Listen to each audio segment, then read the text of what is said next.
কি দেখ না, ওর স্বামী মরে গেছে বলি ওর স্বামীকে এইভাবে বেঁধে রেখেছে। ওর স্বামীকে বেঁধে রেখে আমাকে বিয়ে করলো কেন? না না, এর মধ্যে নিশ্চয়ই কোনো রহস্য আছে, আমাকে জানতেই হবে। আপনাকে বেঁধে রেখেছে কেন? আমি ওর বিশ্বাস নিয়ে গেল তাই ও আমাকে শাস্তি দিচ্ছে। মানে ও আমাকে অনেক ভালোবাসতো, চোখ বন্ধ করে আমাকে বিশ্বাস করতো। হ্যাঁ বস, স্যারের গাড়ি তো সাথে দিতে বাড়ির সামনে আছে। কি? তোমার কাছে না আসলে না মনটা?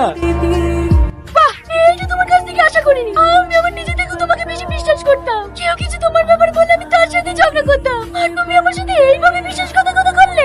আমার কথাটা শোনো। আজ